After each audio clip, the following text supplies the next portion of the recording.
handsome, powerful, arrogant, greedy, and rumoured lover of the king.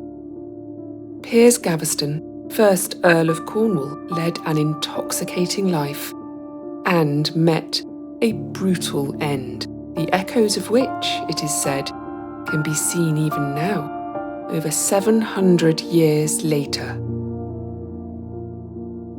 The hauntings within the ruins of Guys Cliffe House and its now much reduced estate are not the only ghostly happenings in this area.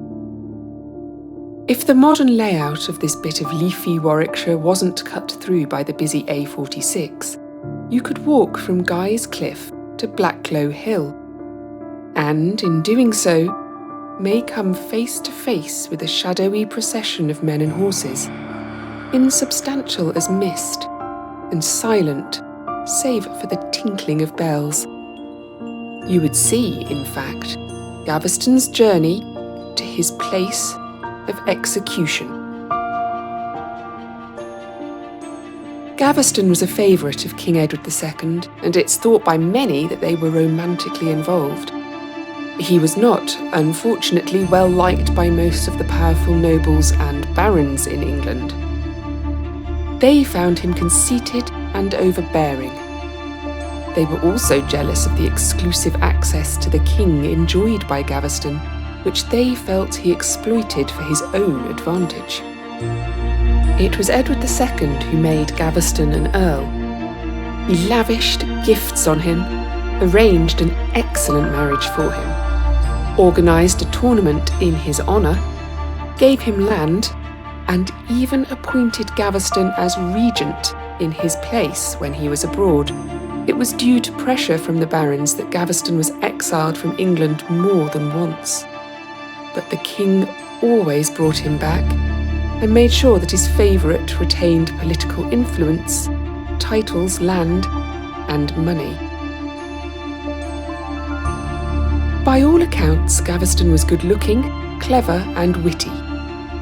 It seems that he could not control himself, though. He influenced nearly all of the king's decisions. He was flamboyant. He made fun of the other earls and mocked powerful people. He nicknamed the Earl of Lancaster the Fiddler and Warwick my Black Dog of Arden. Warwick was furious. Matters reached boiling point when the barons moved against the king, and Gaveston surrendered to the Earl of Pembroke.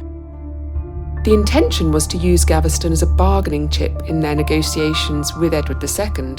Warwick, however, had his own plans. He captured Gaveston and took him to his castle, where the barons sentenced Gaveston to death.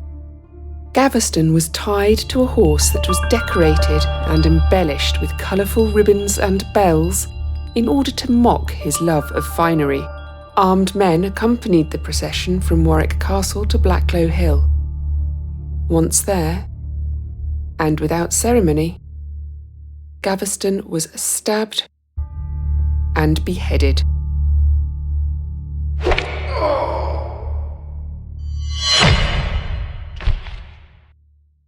The barons who had overseen his execution simply left his body where it fell. Since then, the echoes of that terrible night have remained as a stain on Blacklow Hill. In 1821, a memorial stone was erected for Gaveston, and the inscription on this reads, "In the hollow of this rock was beheaded, on the 1st day of July 1312, by barons lawless as himself, Piers Gaveston, Earl of Cornwall, the minion of a hateful king, in life and death a memorable instance of misrule." Hardly a glowing testament to Gaveston, and it did nothing to quell the ghostly activity. Shadowy figures can be seen, sometimes just one or two, sometimes more, glimpsed in the distance. It always feels that there is someone there, watching and waiting. While it's not clear what these presences want, they don't feel safe or welcoming. Lights have been seen hovering in the surrounding woodland, appearing and vanishing with unnatural speed. And many people have seen the procession enacted again. A tall man, his hands tied, riding a horse up from Warwick. His head is held high, but you can sense his desperate fear, his overwhelming dread. At his side are armed men, some with lanterns, marching slowly. There's no noise, no thud of hooves on the earth, no footsteps, no voices. You can't even hear your own breath. Then, quietly at first but getting louder, ringing from beyond the grave, comes the sound of small bells. An eerie, mournful jingling that hangs in the air even as the haunting figures fade. A mocking elegy. And the last sound Gaveston heard before he was murdered.